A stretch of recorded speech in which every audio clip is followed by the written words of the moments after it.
ರಾಹುಲ್ ಗಾಂಧಿಯವರು ಮತಗಳ್ಳತನ ಆರೋಪ ಏನೋ ಮಾಡಿದ್ರು. ಆ ಆರೋಪಕ್ಕೆ ಸಂಬಂಧಪಟ್ಟಂತೆ ಸಾಕ್ಷ್ಯಗಳನ್ನ ಕೊಡಲಿಲ್ಲ. ಪ್ರತಿಭಟನೆ ಹೋರಾಟಗಳನ್ನ ಮಾಡಿಬಿಟ್ರು. ಬಟ್ ಇಲ್ಲಿ ತನಕ ಯಾಕೆ ಸಾಕ್ಷ್ಯಗಳನ್ನ ಕೊಡ್ತಾ ಇಲ್ಲ? ಹೌದಾ, ಮತಗಳ್ಳತನ ಆಗಿದೆ ಅಂದ್ರೆ ಸಾಕ್ಷ್ಯ ಕೊಡಬೇಕು ಚುನಾವಣಾ ಆಯೋಗಕ್ಕೆ. ಸುಮ್ಮನೆ ಆರೋಪ ಯಾಕೆ ಅಂತ ಬಿಜೆಪಿ ನಾಯಕರು ಆಕ್ರೋಶ ವ್ಯಕ್ತಪಡಿಸುತ್ತಿದ್ದಾರೆ.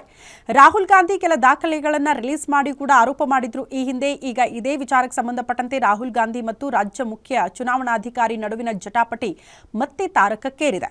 ಡಬಲ್ ಮತದಾನ ಆರೋಪದ ಸಂಬಂಧ ಸೂಕ್ತ ದಾಖಲೆ ನೀಡುವಂತೆ ಕೋರಿ ರಾಜ್ಯ ಮುಖ್ಯ ಚುನಾವಣಾ ಅಧಿಕಾರಿ ರಾಹುಲ್ ಗಾಂಧಿಗೆ ಪತ್ರ ಬರೆದು ತಿರುಗೇಟು ಕೊಟ್ಟಿದ್ದಾರೆ.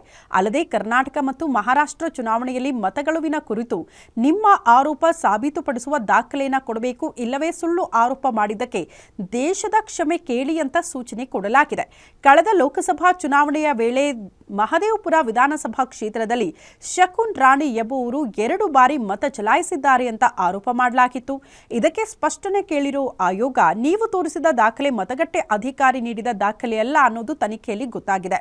ತಮ್ಮ ಬಳಿ ಇರುವ ದಾಖಲೆ ಸಲ್ಲಿಸಿ, ಶಕುನ್ ರಾಣಿ ಅಥವಾ ಬೇರೆ ಯಾರಾದರೂ 2 ಬಾರಿ ಮತ ಚಲಾಯಿಸಿದ್ದಲ್ಲಿ ಆ ಸಂಬಂಧ ನಿಮ್ಮ ಬಳಿ ಇರುವ ದಾಖಲೆಗಳನ್ನು ಒದಗಿಸಬೇಕು ಆಯೋಗಕ್ಕೆ.